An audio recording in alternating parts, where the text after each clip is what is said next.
What's up, y'all? Reggie here, the fitness tutor, coming at you here in fat boy mode before I hopefully lose some, well, it won't be hopefully, before I lose a good bit of fat. Hopefully I'll look a little bit different over the next while, but I just took my shirt off because I didn't want to show the Nike logo on there, and who knows, get the video or something taken down later. But got to get my own tank tops coming shortly. But I want to touch on this real quick, right? The idea of toning and some of these ideas around toning and goals. You know, I'll try to see how fast I can do this. But I've talked about this before, right? Toning doesn't exist. Toning is a marketing word.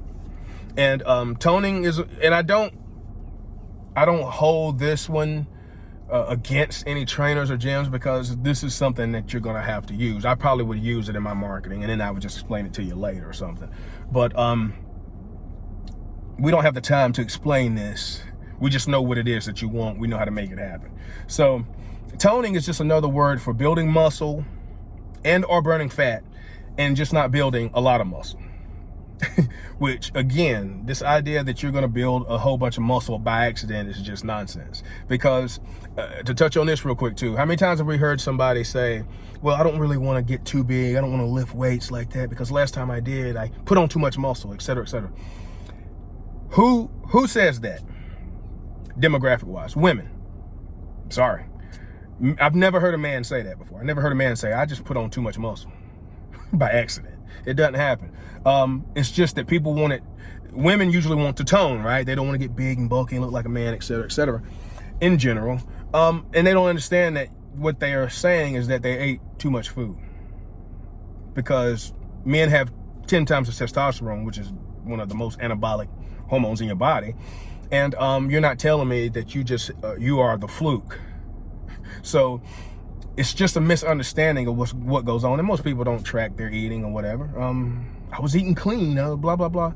So there's that. And this idea that, you know, basically the second part of this video is this concept related to that of, I just want to lose weight first and then get down to whatever, blah, blah, blah, and then tone or build some muscle, etc., etc.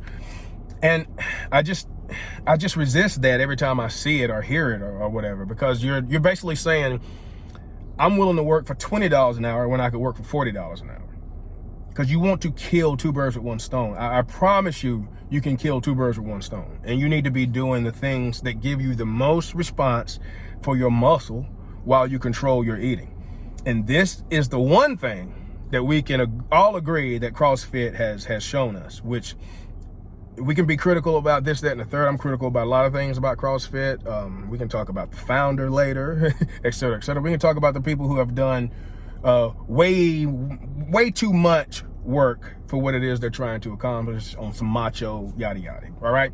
But if there's one thing that CrossFit has shown us,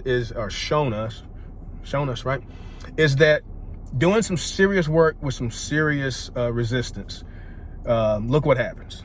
You have, right, arms, butt, shoulder, thighs, whatever, you name it, as far as the women goes. And then men, hey, you can, you can change how your body looks too. Now, we can split all those exercises up and get about the same results without doing this, that, and the third, you know, modality as far as the way they call it, you know. But I digress, right?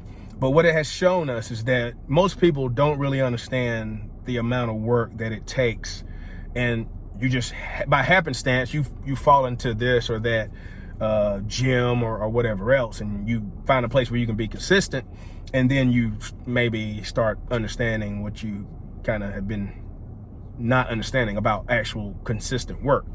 But I know that's not for everybody. But the main point is, you need to start doing some serious resistance work, weightlifting, you know, et cetera, et cetera.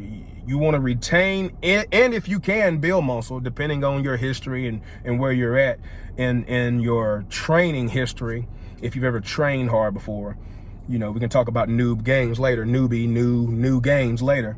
But depending on your history, your workout history, you can maybe build a decent amount of muscle while you also burn fat. That's just not going to happen for most people.